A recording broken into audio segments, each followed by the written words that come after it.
इस हल्के दे MP साहब सरदार जसवीर सिंह डिंपा जी, इस हल्के दे MLA साहब राणा गुरजीत सिंह जी, श्री महेंद्र सिंह KP जी साबका प्रधान पंजाब प्रदेश कांग्रेस कमेटी, साबका MP साबका मंत्री साहब, श्री मोहम्मद सदीक जी MP साहब, साढ़े सत्कारयोग चौधरी संतोख सिंह जी MP साहब, मेरे बड़े भी राजकुमार वेरका जी MLA साहब, नवतेज सिंह चीमा जी MLA साहब, बलविंदर सिंह धालीवाल जी, सुखपाल सिंह खैरा जी, हरजोत कमल जी, बलविंदर लाडी जी, संतोख सिंह भलाईपुर जी, जोगिंदर सिंह मान जी, श्रीमती दीप्ति उब्बल जी, ते साढ़े इत्थे दे SSP ते होर सारे अफसर साहबान, मेरे टूरिज्म डिपार्टमेंट दे additional chief secretary Sanjay ji, जिन्हों ने बड़ी मेहनत करके इस प्रोजेक्ट को इत्थे लेके आंदा है। साढ़े बराड़ मैडम, साढ़े भैन जी जो डायरैक्टर है साढ़े टूरिज्म के, जिन्होंने बड़ी मेहनत की है इस प्रोजेक्ट दे विच। अज मैनूं बड़ी खुशी हो रही है कि मैं मुख सेवादार दा अहुदा संभालण तो पहलां दे नाल लगदी पहली बार अपने लिए चानन मुनारा डॉक्टर अंबेडकर जी का म्यूजियम का उद्घाटन करने का माण प्राप्त कर रहा। अंबेडकर साहब की शख्सियत एक ऐसी शख्सियत है जिस तो सानू प्रेरणा मिलती है कि तुसी किसी भी गरीब लताड़े होए कजिही जी हालत विच भी पैदा हो, तुसी शिखर ते पहुंच सकते हो।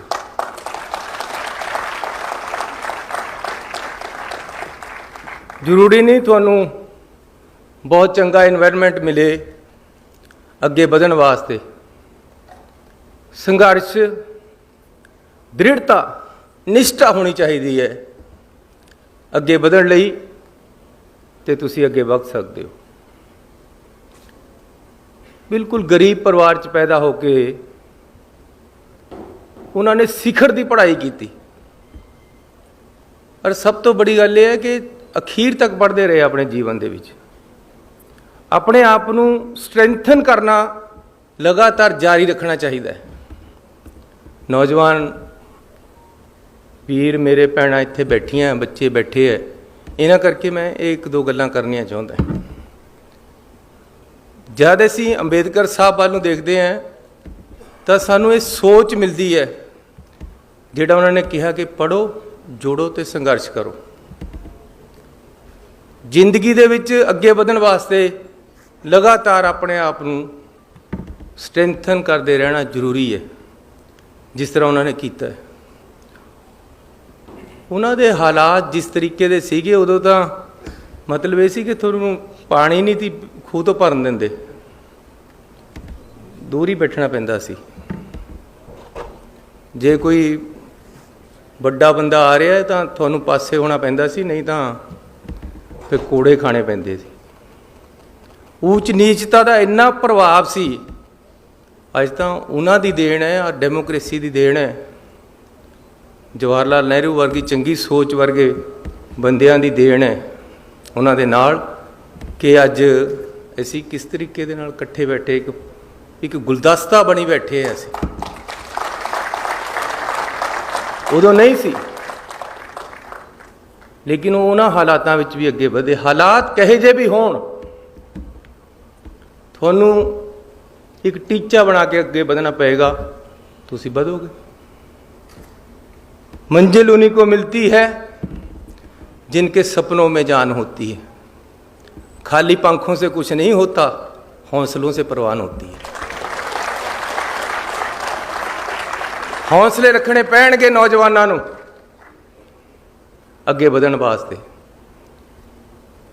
मैं भी इसी तरह पढ़िया इन्हों देख देख के। मेरे पास भी इन्ने साधन नहीं सी, लेकिन मैं पढ़िया है और अज तक पढ़ रहे हैं।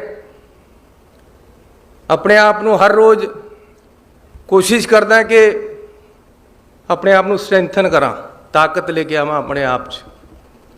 खाली दिमागी जिसमानी हर तरह की कोशिश तुहानूं करते रहना पेगा। जब मैं पढ़न जांदा सी तां मैनूं पहलां बापू दे नाल टेंट लाउण जाना पैंदा सी सवेरे सवेरे, फिर स्कूल जांदा सी मैं या कॉलेज। जब मैं कॉलेज विच सी तां 2 मੱਝਾਂ ਦਾ टोका एक हफ्ते का करके रख के जाना पैंदा सी घर, ਜਿਹੜਾ ਬਾਅਦ ਦੇ ਵਿੱਚ ਚੱਲਦਾ ਸੀ, ਤੇ अगले हफ्ते फिर आके करना है। ये मेहनत लगातार इस तरह इन्हां हालातां चों भी तुसीं अगे निकल सकते हो। मैं उन्हां नौजवानों नूं उन्हां नूं कहना चाहुंदा कि तुसीं हालातां चों अगे वध सकते हो। तुहाडा टीचा होना चाहिए। मेरी स्कूल दे विच कदे फीस ही नहीं लगी। पहलां तां रिजर्वेशन करके माफ़ हुंदी सी, उस तो बाद मैं खेलन लग गया। कॉलेज दे विच मैं सिर्फ एक बार फीस दिती है, उस तो बाद स्पोर्ट्स बेस ते मेरी एडमिशन रही है। 26 रुपये मेरी टोटल फीस लगती सी साल दी। फीस भी फ्री ते कपड़े भी फ्री। 150 रुपया मैनू नाल कॉलेज स्टाइपेंड दिंदा सी पढ़न दा। उन्हां दे कॉलेज दे विच 150 रुपये दे नाल ही मैं अपना खर्चा करता सी। मैं अपने मापियां ते फिर कदे पैसा नहीं लिया। जब मैं 10वीं क्रॉस कर गया फिर वजीफे परे काम चलिया। अब वजीफा खेडां दा उहदे नाल पढ़दा सी। मैं हैंडबॉल खेडदा रहा, 3 बार ऐसी गोल्ड मैडल जित्तिया हैंडबॉल दे विच पंजाब यूनीवर्सिटी तो। पहला मैं BA की, फिर लॉ कर लिया। जब मैं पहली बार MLA बनया तो मैं MBA की PTU तो, मैं तो स्टूडेंट भी हैं। जब मैं दूसरी बार MLA बनया तो मैं पंजाब यूनीवर्सिटी तो MA की पोलीटिकल साइंस दी। जिस दिन टिकटां वंडणियां सी, देखो तुसीं हैरानी की गल, उधर टिकटां वंडने की मीटिंग होनी सी, उधर मेरा पेपर सीगा। मैं कहा जी मैं तो पेपर जाना। कहते कल नूं मीटिंग है, नहीं मिस कर सकता। मैं कहा पेपर भी नहीं मिस कर सकता। कितनी ग्रेटनेस है राहुल गांधी दी। कहते मेरा जहाज़ ले जा। मैं उन्होंने जहाज़ पर आ गया। मेरा भी निष्ठा सी, उहदी भी दयालता सी कि मैनूं जहाज़ देता अपना। मैं उन्होंने जहाज़ पर आके अपने टीचर नूं उत्थे ही बुलाया। रस्ते में असीं पढ़ते आए, सवेरे पेपर दिता, सारी रात सुता नहीं। पेपर दे के मैं फिर मुड़ गया, MA पास हो गया। हुण मैं PhD कर रहा हैं, तो वह भी पंजाब यूनीवर्सिटी तो इंडियन नैशनल कांग्रेस से कर रहे हैं। रात मैं 2 बजे विहला होया, 2 तो 3 अपने टीचर के नाल बैठे हैं, क्योंकि मैं किसी तरह भी दिसंबर दे विच अपना थीसिस सबमिट करना है। सो जब तुसी निश्चा करोगे तो जरूर तरक्की मिलेगी। मंजिल मिल ही जाएगी एक दिन। भटकते भटकते ही सही, गुमराह तो वो हैं जो घर से निकले ही नहीं।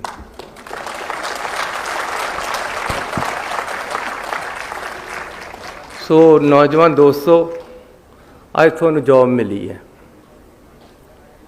ये कोई आखिरी जॉब नहीं है जी अज 15-20 हज़ार 25 हज़ार 50 हज़ार की मिली है। तरक्की करो, और बहुत दुनिया पई है सितारों से आगे जहाँ और भी हैं। तुहानूं लगातार अपने आप को बिल्ड करना है। जेडे अज क्लर्क लगे हैं, मेरा भाई मनमोहन सिंह वो लग्या सी JEE ओवरसीर कहते सी उदों, डिप्लोमा करके। उस तो बाद उन्हें नौकरी दे विच डिग्री की, फिर BA की, फिर लॉ किया, फिर इंजीनियरिंग की बड़ी डिग्री की, इंजीनियर इन चीफ हुण रिटायर होया। मतलब सब तो छोटी पौड़ी तो उतर के सब तो लास्ट पौड़ी ते गया।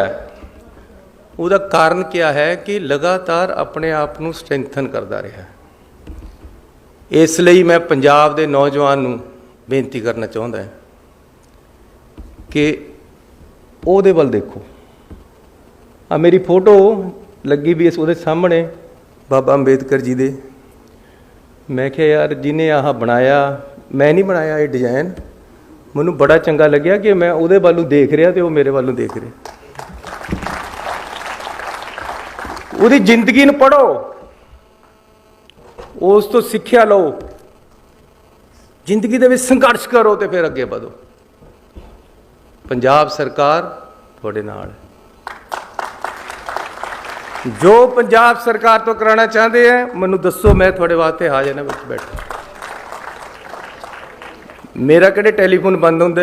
ਇਹ ਹੋ ਸਕਦਾ ਕਿ ਵੀ ਕਈ ਵਾਰ ਮੈਂ ਇੱਥੇ ਲੈਕਚਰ ਕਰ ਰਿਹਾ, ਉੱਥੇ ਕਾਲ ਮਿਸ ਹੋ ਜੇ, ਲੇਕਿਨ ਖੁੱਲ੍ਹਾ ਹੈ ਹਰ ਟਾਈਮ, ਦਿਨ ਰਾਤ ਖੁੱਲ੍ਹਾ ਹੈ। ਨਾਲੇ ਰਾਤ ਮੈਨੂੰ 1:30 ਵਜੇ ਇੱਕ ਟੈਲੀਫੋਨ ਆ ਗਿਆ, ਬਾਈ ਜੀ ਗਲਤੀ ਮਾਫ ਪਾਈ ਸੀ, ਮੈਂ ਤੈਨੂੰ ਕਹਿੰਦਾ ਰਾਤ ਨੂੰ ਕਰ ਲਿਆ। ਮੈਨੇ ਨਹੀਂ, ਮੇਰੇ ਵਾਸਤੇ ਤਾਂ ਸਵੇਰੇ ਹੀ ਕਰ ਲੈ। 1:30 ਵਜੇ ਮੈਂ ਕਈਆਂ ਨੂੰ ਕਹਿੰਦਾ ਯਾਰ ਦਿਨ 'ਚ ਕਰ ਲੈ ਕਰ, ਪਰ ਕਈਆਂ ਦੀ ਆਦਤ ਹੈ ਕਿ ਰਾਤ ਨੂੰ ਨਹੀਂ ਕਰਨਾ। ਇੱਕ ਬਾਹਰ ਤੋਂ ਆ ਗਿਆ ਰਾਤ ਟੈਲੀਫੋਨ। ਇਸ ਤਰ੍ਹਾਂ ਕਿ ਮੈਨੂੰ ਆਦਤ ਹੈ ਕਿ ਮੈਂ ਬੈਲ ਬੰਦ ਕਰਕੇ ਨਹੀਂ ਸੌ ਸਕਦਾ ਟੈਲੀਫੋਨ ਦੀ, ਕਿਉਂਕਿ ਕਿਸੇ ਨੂੰ ਜ਼ਰੂਰਤ ਹੋ ਸਕਦੀ ਹੈ ਰਾਤ ਨੂੰ। ਉਹਨੇ ਮੈਨੂੰ ਨਾ ਮੈਂ ਚੱਕਿਆ ਤਾਂ ਪਤਾ ਨਹੀਂ ਕਹੀ ਜੀ ਐਮਰਜੈਂਸੀ ਹੋਵੇ ਉਹਨੂੰ। ਲੇਕਿਨ ਫਿਰ 1:30 ਵਜੇ ਵਾਲਾ ਜਿਹੜਾ ਜਗਾ ਦਿੰਦਾ, ਫਿਰ 2 ਵਜੇ ਵਾਲਾ ਜਗਾ ਦਿੰਦਾ, ਫਿਰ ਨੀਂਦ ਨਹੀਂ ਹੁੰਦੀ ਪੂਰੀ। ਪਰ ਇਹ ਹੈ ਕਿ ਮੈਂ ਆਪਣੀ ਆਦਤ 'ਤੇ ਮਜਬੂਰ ਹੈ ਕਿ ਮੈਂ ਟੈਲੀਫੋਨ ਬੰਦ ਕਰਕੇ ਨਹੀਂ ਸੌ ਸਕਦਾ, ਕਿਉਂਕਿ ਪਤਾ ਨਹੀਂ ਕਿਹਦਾ ਆ ਜਾਣਾ ਜ਼ਰੂਰਤ ਵਾਲੇ ਨੂੰ।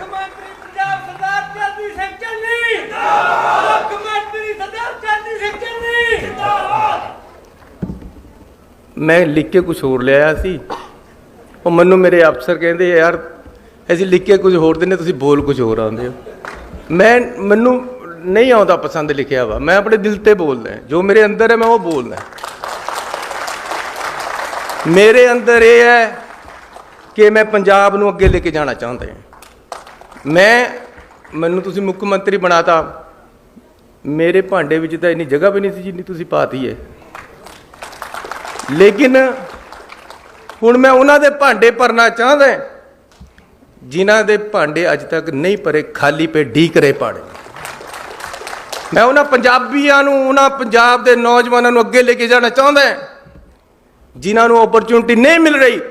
ਮੈਂ ਉਹਨਾਂ ਨੂੰ ਓਪਰਚੁਨਿਟੀ ਦੇਣਾ ਚਾਹੁੰਦਾ ਕਿ ਆਓ ਆ ਸਟੇਜ ਖਾਲੀ ਆ, ਤੁਸੀਂ ਬੈਠੋ। ਜੇ ਮੈਂ ਬਣ ਸਕਦਾ ਮੁੱਖ ਮੰਤਰੀ ਜਿਹਦਾ ਬਾਪ ਦਾਦਾ ਰਿਹਾ ਹੀ ਕੁਛ ਨਹੀਂ, ਜਿਹਦਾ ਬਾਪ ਦਾਦਾ ਕਦੇ ਮੰਤਰੀ ਨਹੀਂ ਰਿਹਾ, ਮੁੱਖ ਮੰਤਰੀ ਨਹੀਂ ਰਿਹਾ, ਸੋਚ ਹੀ ਨਹੀਂ ਸੀ, ਫਿਰ ਤੁਸੀਂ ਕਿਉਂ ਨਹੀਂ ਬਣ ਸਕਦੇ? ਯਾਰ ਤੁਸੀਂ ਤਾਂ ਮੇਰੇ ਨਾਲ ਸਾਰੇ ਚੰਗੇ ਹੋ। ਜਿਹੜੇ ਮੇਰੇ ਹਾਲਾਤ ਸੀ, ਜੇ ਉਹਨਾਂ ਹਾਲਾਤਾਂ 'ਚ ਤੁਹਾਨੂੰ ਰੱਖਾਂ ਤਾਂ ਤੁਸੀਂ ਬਹੁਤ ਉੱਪਰ ਹੋ, ਤੁਸੀਂ ਮੇਰੇ ਤੋਂ ਬਹੁਤ ਅੱਗੇ ਜਾ ਸਕਦੇ ਹੋ। ਨੌਜਵਾਨੋ, ਤੁਸੀਂ ਪੰਜਾਬ ਨੂੰ ਅੱਗੇ ਲੈ ਕੇ ਜਾਓਗੇ, ਬਹੁਤ ਸੰਘਰਸ਼ ਕਰਨਾ ਪਏਗਾ। ਅੰਬੇਦਕਰ ਵੱਲ ਨੂੰ ਦੇਖ ਕੇ ਸੋਚ ਰੱਖਣੀ ਪਏਗੀ। ਉਹ ਅੰਬੇਦਕਰ ਜੀ ਨੇ ਲਾਅ ਕਰ ਲਿਆ ਸੀ, ਆਖਰੀ ਬਾਹਰੋਂ ਡਿਗਰੀ ਲੈ ਲਈ, ਲੇਕਿਨ ਫਿਰ ਇਕਨੋਮਿਕਸ ਪੜ੍ਹਨ ਲੱਗ ਗਏ। ਉਹ ਕਹਿੰਦੇ ਇਹਦੇ 'ਚ ਵੀ ਮਹਾਰਤ ਕਰਨੀ ਹੈ। ਹਰ ਚੀਜ਼ ਦੇ ਵਿੱਚ ਮਹਾਰਤ ਤੁਹਾਨੂੰ ਲੈ ਕੇ ਆਉਣੀ ਪਏਗੀ, ਤਾਂ ਤੁਸੀਂ ਅੱਗੇ ਵਧੋਗੇ, ਤਾਂ ਪੰਜਾਬ ਤਰੱਕੀ ਕਰੇਗਾ। ਜਿਹੜਾ ਥੱਲੇ ਬੈਠਾ ਹੈ ਉਸ ਨੂੰ ਖਿੱਚ ਕੇ ਉੱਪਰ ਕਰਨਾ ਹੈ, ਉਹਨੂੰ ਨਾਲ ਲਿਆਉਣਾ ਹੈ, ਖੜਾ ਕਰਨਾ ਹੈ, ਤਾਂ ਤੁਹਾਡੀ ਤਾਕਤ ਹੋਏਗੀ। ਇੱਕ ਦੂਜੇ ਦੀ ਤਾਕਤ ਦੇ ਨਾਲ ਪੰਜਾਬ ਅੱਗੇ ਵਧੇਗਾ, ਸਦਭਾਵਨਾ ਦੇ ਨਾਲ। ਸੋ ਅੱਜ ਅਸੀਂ 150 ਕਰੋੜ ਰੁਪਈਆ ਲਗਾ ਕੇ ਅੰਬੇਦਕਰ ਸਾਹਿਬ ਦਾ ਮਿਊਜ਼ੀਅਮ ਇੱਥੇ ਤਿਆਰ ਕਰ ਰਹੇ, ਤਾਂ ਕਿ ਮੇਰੇ ਪੰਜਾਬ ਦੇ, ਦੇਸ਼ ਦੇ, ਦੁਨੀਆ ਦੇ ਲੋਕ ਆ ਕੇ ਦੇਖਣ ਅਤੇ ਉਸ ਤੋਂ ਸਿੱਖਣ ਕਿ ਕਿਸ ਤਰ੍ਹਾਂ ਅੱਗੇ ਵਧਣਾ ਹੁੰਦਾ ਅਤੇ ਕਿਆ ਕਿਆ ਉਹਨਾਂ ਦੇ ਗੁਣ ਸੀ, ਉਹਨਾਂ ਨੂੰ ਗ੍ਰਹਿਣ ਕਰਨ। ਕਿਸ ਤਰ੍ਹਾਂ ਉਹਨਾਂ ਨੇ ਕਨਸਟੀਟਿਊਸ਼ਨ ਲਿਖਿਆ, ਕਿਸ ਤਰ੍ਹਾਂ ਕਨਸਟੀਟਿਊਸ਼ਨ ਦੀ ਕਿਆ ਭਾਵਨਾ ਹੈ, ਕਿਸ ਤਰ੍ਹਾਂ ਏਕਤਾ ਅਤੇ ਅਖੰਡਤਾ ਦੇਸ਼ ਦੀ ਨੂੰ ਕਾਇਮ ਰੱਖਣਾ ਹੈ, ਕਿਸ ਤਰ੍ਹਾਂ ਅਸੀਂ ਆਪਣੇ ਦੇਸ਼ ਨੂੰ ਮੂਹਰੇ ਰੱਖ ਕੇ ਦੇਸ਼ ਦੇ ਝੰਡੇ ਨੂੰ ਬੁਲੰਦ ਕਰਨਾ ਹੈ। ਉਹ ਅਸੀਂ ਇਸ ਮਿਊਜ਼ੀਅਮ ਵਿੱਚੋਂ ਆ ਕੇ ਦੇਖਾਂਗੇ ਅਤੇ ਸਿੱਖਾਂਗੇ ਅਤੇ ਅੱਗੇ ਵਧਾਂਗੇ। ਮੈਨੂੰ ਹੁਣ ਇੱਥੇ ਬੋਲ ਰਹੇ ਸੀ ਕਿ ਜੀ ਇਹਨੂੰ ਸਾਰਾ ਕੁਝ ਇਹ ਆਰਕੀਟੈਕਟ ਇਹਨਾਂ ਨੇ ਕੀਤਾ ਹੈ।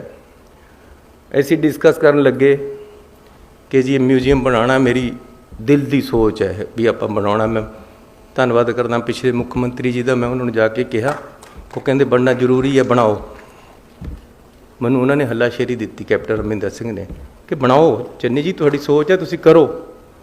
ਮੈਂ ਕਿਹਾ ਜੀ ਇਹਦੇ ਵਾਸਤੇ ਅਸੀਂ ਪੈਸੇ ਵੀ ਆਪ ਹੀ ਅਰੇਂਜ ਕਰ ਲਾਂਗੇ। 150 ਕਰੋੜ ਰੁਪਈਆ ਯੂਨੀਵਰਸਿਟੀ ਦੇ ਰਹੀ ਹੈ, ਇਹ ਯੂਨੀਵਰਸਿਟੀ ਦਾ ਐਸੈਟ ਵੀ ਹੈ। ਮੈਂ ਯੂਨੀਵਰਸਿਟੀ ਦੇ ਸਾਰੇ ਲੋਕਾਂ ਨੂੰ ਧੰਨਵਾਦ ਦੇਣਾ ਚਾਹੁੰਦਾ ਕਿ ਤੁਹਾਡਾ ਵੀ ਐਸੈਟ ਹੈ, ਇਹ ਤੁਹਾਡਾ ਹੀ ਹੈ, ਤੁਸੀਂ ਹੀ ਇੱਥੇ ਚਲਾਉਣਾ ਅਤੇ ਤੁਹਾਡੀ ਹੀ ਜ਼ਮੀਨ 'ਤੇ ਬਣ ਰਿਹਾ ਹੈ। ਤੁਸੀਂ 10 ਏਕੜ ਇਸ ਵਾਸਤੇ ਦਿੱਤੀ ਹੈ, ਮੈਂ ਤੁਹਾਨੂੰ 50 ਏਕੜ ਇਸ ਤੋਂ ਪਿੱਛੇ ਤੁਹਾਡੇ ਵਾਸਤੇ ਹੋਰ ਲੈ ਕੇ ਦਿੰਦਾ, ਇਸ ਤੁਹਾਡੇ ਕੰਮ ਵਾਸਤੇ। ਸੋ ਜਦੋਂ ਅਸੀਂ ਇਹਨੂੰ ਬਣਾਉਣ ਲੱਗੇ, ਸੋਚਣ ਲੱਗੇ, ਕਿਹਾ ਮੈਂ ਕਿਹਾ ਯਾਰ ਇਹਨੂੰ ਇਸ ਤਰ੍ਹਾਂ ਦਾ ਬਣਨਾ ਕਿ ਦੂਰ 'ਤੇ ਪਤਾ ਲੱਗੇ ਕਿ ਇਹ ਹਿੰਦੁਸਤਾਨ ਦਾ ਨਿਸ਼ਾਨ ਹੈ ਇੱਕ, ਇਹ ਹਿੰਦੁਸਤਾਨ ਇਹਦੇ ਝਲਕਦਾ ਹੋਵੇ, ਸਾਡਾ ਕੰਸਟੀਟਿਊਸ਼ਨ ਇਹਦੇ ਝਲਕਦਾ ਹੋਵੇ, ਅੰਬੇਦਕਰ ਸਾਹਿਬ ਇਸ ਤਰ੍ਹਾਂ ਝਲਕਦਾ ਹੋਵੇ। ਮੈਨੂੰ ਕਹਿੰਦੇ ਜੀ ਕਿਸ ਤਰ੍ਹਾਂ ਬਣੇਗਾ? ਮੈਨੂੰ ਕੋਈ ਐਂਬਲਮ ਦੇ ਗਿਆ ਸੀ ਐਡਾ, ਉਹਦੇ ਥੱਲੇ ਇੱਦਾਂ ਪਿੱਲਰ ਲਾ ਕੇ ਉੱਪਰ ਐਂਬਲਮ ਲੱਗਿਆ ਹੋਇਆ ਸੀ, ਜਿਸ ਤਰ੍ਹਾਂ ਉਹ ਉੱਪਰ ਲੱਗਿਆ ਹੋਇਆ। ਮੈਂ ਉਹ ਚੱਕ ਕੇ ਇਹਨਾਂ ਦੇ ਮੂਹਰੇ ਆ ਰੱਖਤਾ। ਮੈਂ ਕਿਹਾ ਆਪਾਂ ਇਸ ਤਰ੍ਹਾਂ ਹੀ ਬਣਾਉਣਾ ਹੈ, ਸਾਡਾ ਦੇਸ਼ ਇਹਦੇ 'ਚੋਂ ਝਲਕਦਾ ਹੋਵੇ, ਉਹਦਾ ਚਿੰਨ੍ਹ ਇਹਦੇ 'ਚੋਂ ਝਲਕਦਾ ਹੋਵੇ, ਅੰਬੇਦਕਰ ਦਾ ਉਹਦੀ ਝਲਕ ਮਿਲੇ ਉਹਦੀ ਬਿਲਡਿੰਗ 'ਚੋਂ ਹੀ, ਅੰਦਰਲੇ ਕਿਤੇ ਜਾ ਕੇ ਪਤਾ ਲੱਗਣਾ। ਮੈਂ ਵੇਰਕਾ ਜੀ ਦਾ ਬੜਾ ਧੰਨਵਾਦੀ ਹਾਂ, ਇਹਨਾਂ ਨੇ ਇਹਦੇ 'ਚ ਸਾਡੀ ਬੜੀ ਮਦਦ ਕੀਤੀ, ਇਹਨਾਂ ਨੂੰ ਵੀ ਅਸੀਂ ਇਹ ਸਾਰਾ ਦਿਖਾਇਆ। ਸੋ ਅਸੀਂ ਅੰਬੇਦਕਰ ਜੀ ਨੂੰ ਇੱਥੇ ਉਹਨਾਂ ਦਾ ਮਿਊਜ਼ੀਅਮ ਬਣਾ ਕੇ, ਪੂਰੇ ਵਰਲਡ ਕਲਾਸ ਦਾ ਮਿਊਜ਼ੀਅਮ ਬਹੁਤ ਵਧੀਆ ਇਸ ਨੂੰ ਬਣਾਇਆ ਜਾਏਗਾ। 150 ਕਰੋੜ ਰੁਪਈਆ ਇਹਦੇ 'ਚ ਲੱਗੇਗਾ। ਇਸ ਦੇ ਨਾਲ ਨਾਲ ਉਹਨਾਂ ਦੇ ਨਾਮ 'ਤੇ, ਕਿਉਂਕਿ ਜੇ ਅਸੀਂ ਕਿਸੇ ਗਰੀਬ ਨੂੰ ਉੱਪਰ ਚੱਕਣਾ ਚਾਹੁੰਦੇ ਹਾਂ, ਆਟਾ ਦਾਲਾਂ ਦੇ ਨਾਲ ਉਹ ਨਹੀਂ ਉਹਨੇ ਚੱਕ ਹੋਣਾ। ਤੁਸੀਂ ਰੋਜ਼ ਮਹਾਰਾ ਦੀ ਆਟਾ ਦਾਲ ਦੇ ਦਿਓ ਉਹਨੂੰ, ਉਹਨੇ ਆਟਾ ਦਾਲ ਖਾੜੀਆਂ ਆਪਣਾ ਸੌਂ ਜਾਣੇ। ਲੇਕਿਨ ਜੇ ਉਹਦੇ ਬੱਚੇ ਨੂੰ ਤੁਸੀਂ ਪੜ੍ਹਾਈ ਦੇਤੀ, ਉਹ ਆਪੇ ਬੜਾ ਹੋ ਕੇ ਆਪੇ ਅੱਗੇ ਆ ਕੇ ਆਪਣੀ ਵੀ ਗਰੀਬੀ ਚੱਕ ਦੇਗਾ, ਆਪਣੇ ਮਾਂ-ਬਾਪ ਦੀ ਵੀ ਚੱਕ ਦੇਗਾ। ਇਸ ਕਰਕੇ ਐਜੂਕੇਸ਼ਨ ਸਿਸਟਮ ਨੂੰ ਸਟਰੈਂਥਨ ਕਰਨਾ ਹੈ। ਸਭ ਤੋਂ ਬੜੀ ਚੀਜ਼ ਹੀ ਐਜੂਕੇਸ਼ਨ ਹੈ। ਮੇਰਾ ਬਾਪੂ ਮੈਨੂੰ ਪੜ੍ਹਾਇਆ, ਮੇਰੇ ਭਾਈਆਂ ਨੂੰ ਪੜ੍ਹਾਇਆ। ਇੱਕ ਮੇਰਾ ਭਰਾ ਡਾਕਟਰ ਹੈ, ਇੱਕ ਚੀਫ ਇੰਜੀਨੀਅਰ ਰਿਟਾਇਰ ਹੋਇਆ, ਇੱਕ ਮੈਂ ਹਾਂ, ਇੱਕ ਮੇਰੇ ਤੋਂ ਛੋਟਾ ਹੈ। ਲੇਕਿਨ ਐਜੂਕੇਸ਼ਨ ਉਹਦੀ ਸੋਚ ਸੀ, ਅੰਬੇਦਕਰ ਦੀ ਸੋਚ ਉਹਦੇ 'ਚ ਸੀਗੀ, ਸਾਡੇ 'ਚ ਆ ਗਈ। ਅੰਬੇਦਕਰ ਦੀ ਸੋਚ ਸੀ ਕਿ ਜੀ ਪੜ੍ਹੋ। ਪੜ੍ਹੋਗੇ ਕਿੱਥੇ ਤੇ ਜੇ ਇਨਫਰਾਸਟਰਕਚਰ ਨਹੀਂ ਹੈ ਪੜ੍ਹਾਈ ਦੇ ਬੱਚਿਆਂ ਵਾਸਤੇ, ਗਰੀਬਾਂ ਵਾਸਤੇ, ਮਿਡਲ ਕਲਾਸ ਦੇ ਲੋਕਾਂ ਵਾਸਤੇ, ਜਿਹੜੇ ਫੀਸਾਂ ਨਹੀਂ ਦੇ ਸਕਦੇ ਬੜੀਆਂ ਯੂਨੀਵਰਸਿਟੀਆਂ ਦੀਆਂ, ਉਹ ਕਿੱਥੇ ਤੇ ਪੜ੍ਹਨਗੇ? ਇਸ ਲਈ ਅਸੀਂ ਬੱਚਿਆਂ ਨੂੰ ਇਨਫਰਾਸਟਰਕਚਰ ਦੇਣਾ, ਪੜ੍ਹਾਈ ਦੇ ਇੰਸਟੀਟਿਊਸ਼ਨ ਦੇਣੇ। ਇੱਥੇ ਅਸੀਂ ਇੱਕ IIM ਦੇ ਨਾਲ ਮਿਲ ਕੇ ਮੈਨੇਜਮੈਂਟ ਕਾਲਜ ਬਾਬਾ ਅੰਬੇਦਕਰ ਸਾਹਿਬ ਦੇ ਨਾਮ 'ਤੇ ਅੱਜ ਹੀ ਮੈਂ ਘੋਸ਼ਣਾ ਕਰਦਾ ਕਿ ਇੱਥੇ ਸਥਾਪਿਤ ਕਰਾਂਗਾ।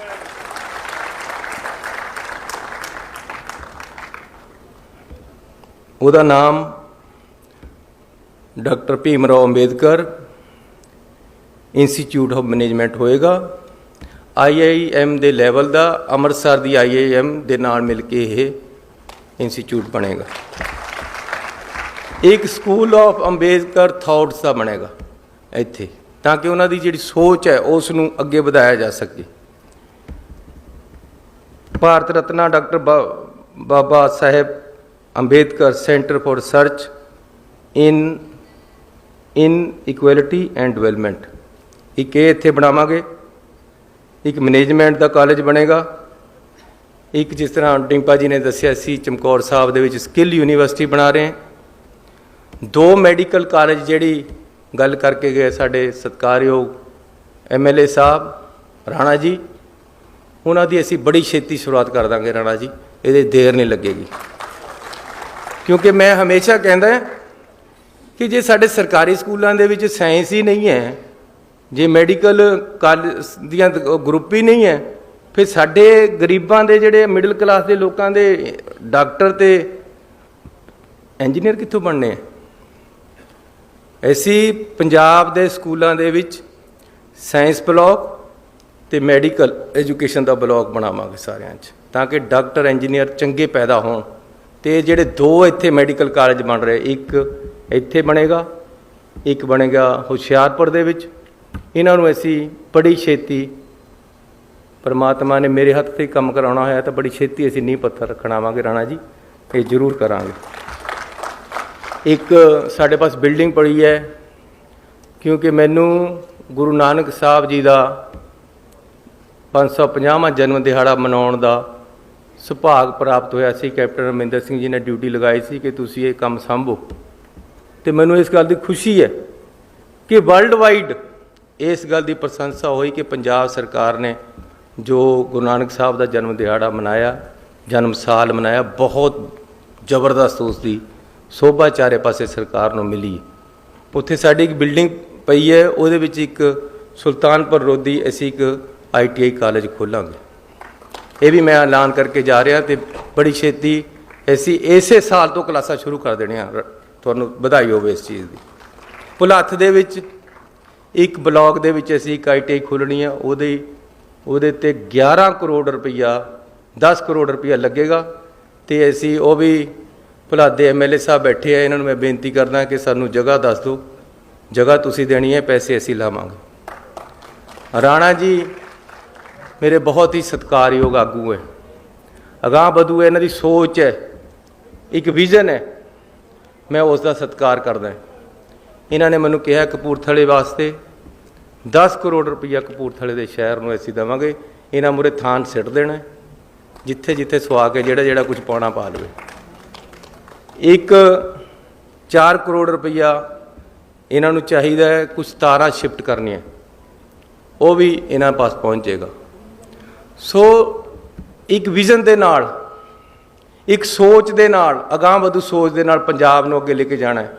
मेरे पास रोड मैप है, मैनू इस गल की मैं तैयारी करदे बड़ी देर हो गई है कि किस तरीके दे नाल पंजाब नूं अगे वधाना है। लेकिन पंजाब नूं जिहड़ी जोकां चिंबड़ियां भी हैं कि किसी दफ्तर जाओ, कहंदा जी अखां कन्नू नहीं झाकी जांदा जद तक थले टेबल के थले नूं पैसे नहीं मिल जाते। ये चीज़ नहीं बर्दाश्त होनी मेरे ते, ये नहीं हो सकता। ਇਹਨੂੰ खत्म कर दांगा पंजाब चों। मैनू जिन्ना क टाइम मिले है तुसीं इहदे च देख लियो कि बिल्कुल सीधा हो जाएगा काम, प्यार नाल ही करावांगा। मैं म्यूनसिपल कमेटी का प्रधान सी, उस तो बाद मैं MLA भी रह लिया, मंत्री भी रह लिया, हुण तुसीं मुख्य मंत्री बनाता है। लेकिन वो मैनू सब तो अच्छा पीरियड लगता सी कि नेड़े होकर लोगों की सेवा करनी दे। ते कमेटियां दे विच 22% कमीशन, मैं क्या ये गल बर्दाश्त नहीं होनी है। मैं बड़ा जोर लाया कि काम खत्म होवे, लेकिन ये नैक्सस इन्ना तकड़ा बनया होया कि तोड़ना बड़ा औखा। एक प्रधान वदे बस च नहीं सी। मैं उदों सोचा सी, मैं बहुत घट करता सी, वो गल नहीं लंबी सुनावांगा कि मैं उन्होंने कहता सी कि नहीं इस तरह नहीं चलना। एक ऐसी और कूड़ा सुट्टण वाले डंप नहीं पे होंदे, हुण अखबारां वास्ते नहीं है गल्लां, ये तुहाडे नाल ऐसे हाल दे विच कर रहा। वो डंप खरीदने सी। वो मैं क्या यार ये तो बड़े महंगे लगा रहे हो। मैं क्या ठेकेदार का टैलीफोन बनाओ। मैं ठेकेदार नूं कहा, मैं क्या यार इन्ने दे नहीं पैसे, सानूं तो इन्ने दे मिलते हैं। कहंदा जी दे तो इन्ने दे दूँगा, जिन्हें तुहानूं मिला के दिता जिहड़े तुहाडे नाल ईओ बैठा है इहनूं कह दो। मैं स्पीकर लगाया होया सी ऐ करके, वो कहता मैं जहर खा लेंगे मेरे बच्चे, तो प्रधान जी जो कहते वही करता है। ये सोच होई भी है कि जो ऊपर के पैसे नहीं लेंदे तो जहर खाने वाला काम हो गया। तनख्वाह नूं कुछ समझते नहीं कई लोग। बहुत लोग ईमानदार है पंजाब दे विच, बहुत जनता ईमानदार है, बहुत अफसर ईमानदार है। किसी एक फील्ड दे विच जे तुसीं कहो सारे माड़े ये नहीं हो सकते, जे तुसीं कहो सारे चंगे नहीं हो सकते। हर फील्ड दे विच, हर जाति दे विच, हर धर्म दे विच चंगे भी लोग बहुत ज़्यादा है, माड़े भी बहुत ज़्यादा है, कईयां च बहुत घट है। लेकिन करप्शन ये बर्दाश्त नहीं होनी पंजाब दे विच जब तक मैं या मैं हट जाऊँगा या करप्शन हट जाएगी, दोनों जो एक चीज़ हटेगी। ये वास्ते नौजवानों को मेरा साथ देना पैना है। नौजवान अगे आवे, जेड़ा बंदा पैसे मंगता है ना उन्होंने फड़ के खड़ जाओ उस टाइम, मैनू टैलीफोन करो, मेरा टैलीफोन खुल्ला, मैनू उत्थे भी आना पै गया तो आ जाऊँगा। हुण क्या कराया होया कि जी मैं कई बंदियां नूं फड़ाउण की कोशिश करी, मैं कहा यार इन्हूं फड़ाओ, बंदे ने तंग करिया वा। विजिलेंस वाले कहंदे जी पहला साडे पास ऑडियो प्रूफ चाहिदा जी कोई, फिर इन्हूं फड़ांगे। हुण ऑडियो प्रूफ अगला दिंदा तुहानूं, कहंदे जी उदों मोबाइल पर कॉल करो, पैसे मंगे, फिर साडे पास सबूत आऊगा, फिर असीं खोलांगे। ये सब मिले हुए सी ये लोग, ये हैगे है। इन्हां नूं खत्म करना इस चीज़ चों। तुसीं पंजाब दे लोग खत्म करनगे, मैं नहीं इकल्ला कर सकदा। पंजाब दे लोकां नूं उठना पएगा। ये ਜਿਹੜੇ ਸਾਨੂੰ ਜੋਗਾਂ ਚਿੰਬੜੀਆਂ ਇਹਨਾਂ ਨੂੰ ਖਤਮ ਕਰਨਾ ਹੈ, ਉਹਦੇ ਵਾਸਤੇ ਪੰਜਾਬ ਦਾ ਨੌਜਵਾਨ ਅੱਗੇ ਆਵੇ ਤਾਂ ਇਹ ਖਤਮ ਹੋਏਗੀ। ਨੌਜਵਾਨੀ ਦੇ ਵਿੱਚ ਕ੍ਰਾਂਤੀ ਹੁੰਦੀ ਹੈ। ਉਹ ਭਗਤ ਸਿੰਘ ਦੀ ਫੋਟੋ ਨੂੰ ਦੇਖਦਾ ਹੈ। ਮੈਂ ਹੁਣ ਭਗਤ ਸਿੰਘ ਜੀ ਦੇ ਜਾ ਕੇ ਪੈਰੀ ਹੱਥ ਲਗਾ ਕੇ ਆਇਆ, ਮੱਥਾ ਟੇਕ ਕੇ ਆਇਆ ਝੁਕ ਕੇ। ਜਿਹੜੇ ਮੁੰਡੇ ਦੇ ਕਮਰੇ ਦੇ ਵਿੱਚ ਜਾਂ ਗੱਡੀ ਦੇ ਉੱਪਰ ਜਾਂ ਮੋਬਾਈਲ ਦੇ ਉਰੇ ਭਗਤ ਸਿੰਘ ਦੀ ਫੋਟੋ ਲੱਗੀ ਵੀ, ਸਮਝ ਲਓ ਇਹ ਬੰਦਾ ਕੰਮ ਦਾ ਹੈ, ਉਹਦੀ ਸੋਚ ਸਹੀ ਹੈ। ਭਗਤ ਸਿੰਘ ਨੂੰ ਦੇਖਣਾ ਪਏਗਾ, ਨੌਜਵਾਨਾਂ ਨੂੰ ਉਹਦੀ ਸੋਚ ਨੂੰ ਦੇਖਣਾ ਪਏਗਾ। ਕ੍ਰਾਂਤੀ ਲਿਆਉਣੀ ਪਏਗੀ ਦੇਸ਼ ਦੇ ਵਿੱਚ ਔਰ ਸੂਬੇ ਦੇ ਵਿੱਚ। ਤੇ ਇਸ ਤਰ੍ਹਾਂ ਦੇ ਜਿਹੜੀ ਕਰਪਸ਼ਨ ਹੈ, ਗਲਤ ਕੰਮ ਹੈ, ਪੁੱਠੇ ਤਰੀਕੇ ਨਾਲ ਹਰ ਕੰਮ ਕਰਾਉਣਾ ਚਾਹੁੰਦਾ ਹਰ ਕੋਈ, ਸਿੱਧੇ ਤਰੀਕੇ ਨਾਲ ਕਰਾਉਣਾ ਨਹੀਂ ਚਾਹੁੰਦਾ, ਲਾਈਨ 'ਚ ਕੋਈ ਲੱਗਣਾ ਨਹੀਂ ਚਾਹੁੰਦਾ। ਉਹ ਕਹਿੰਦਾ ਜੀ ਮੈਨੂੰ ਇੱਧਰ ਨੂੰ ਕੱਢ ਕੇ ਸਭ ਤੋਂ ਮੂਹਰੇ ਖੜਾ ਕਰ ਦਿਓ, ਬਸ ਇਹ ਸੋਚ। ਫਿਰ ਮੈਂ VIP ਹੈ, ਕਿਆ ਕਰਨਾ VIP ਯਾਰ। ਮੇਰੇ ਆਲੇ ਦੁਆਲੇ मैं जिदन मुख्यमंत्री बनया, मैं यार कित्थे फस गया मैं। इन्नी जनता पिछे, इन्नी जनता अगे, इन्नियां गड्डियां अगे पिछे। मैं क्या इन्होंने हटाओ यार मेरे आले दुआले, तो मैं आज़ाद बंदा है, मैनू किहने मारना, क्या दसो मैनू मार के किस नूं क्या मिलना। लेकिन तुसीं पता तुहानूं किन्नी सिक्योरिटी है मेरी? 1000 बंदा मेरी सिक्योरिटी पर है। 200 गड्डियां मैनू देतियां। मेरे तो कमरे जिड्डियां गड्डियां इन्हें बादलों ने खरीदियां हुई। मैं हुणे आया, कमरे जिड्डी गड्डी है, 2 करोड़ रुपए की कहते आउंदी। वो यार गरीबां पर ला देंदे पैसा। उइयों 8 गड्डियां मेरे अगे पिछे फिरदियां। मैं अपने सैकटरी साहब राहुल तिवाड़ी जी बैठे, मैं इन्हूं रास्ते 'च कह रहा सी, मैं क्या सिक्योरिटी का क्या बनया, काहदे वास्ते 1000 बंदा पिछे घमाया होया। कहंदे जी इंटैलीजेंस वाले कहंदे भी असीं नहीं घट कर सकते, जे कल नूं कोई गल हो जाए। मैं क्या यार जे कल कोई होगी तो मैं जिम्मेवार है, भेजो इन्हों। क्या करना 1000 बंदा, 5-10 बंदे चलो ठीक है। कई जगह लोग भी ज़्यादा अगे आ जाते हैं कि मिलना ही जरूर है, थोड़ा तरीके नाल उन्होंने सैट कर देंगे। इससे ज़्यादा तो कुछ नहीं, सिंबल बन गया एक कि जी गनमैन इन्ने ज़्यादा पिछे। हुण मैं सुखबीर बादल थोड़ो है यार भी मैं दिखाना कि जी एड्डी बड़ी कानवाई आ रही है, क्योंकि लोगों के पिछे लगती नहीं, वो इन्हों की लाई फिरी जाते हैं। पब्लिक उन्होंने नाल तुरने को तैयार नहीं। वो कहते चलो यही 1000 बंदा पिछे सिक्योरिटी के नाम पर पिछे तोड़ लो। इस करके नौजवान वीरो ये समझ लो थोड़ा भरा मुख्यमंत्री है तो थोनों एडजस्ट करना है। ये समझ लो कि जिन्नी क समर्था नौकरियां दी पंजाब सरकार कोल है, उन्नी तो मैं 4 महीनों 'च भर देनी। मैं अज इन्होंने कहा भी लाख नौकरी होर कड्डो।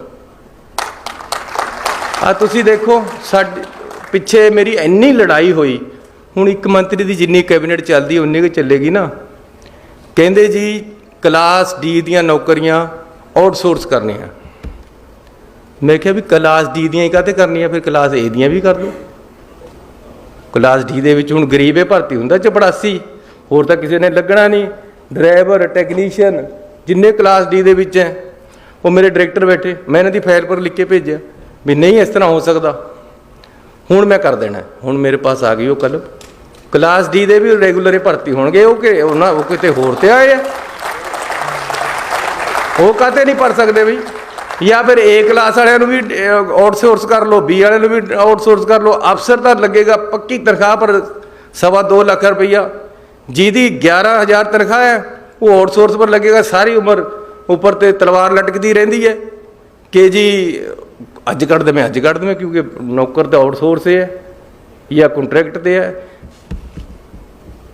चपड़ासी कोई आम चीज़ नहीं है, टैक्नीशियन ड्राइवर कोई आम चीज़ नहीं है। ये भी असी उहदे परे भरने हैं, रेगूलर भरने जिस तरह दूसरे भरते।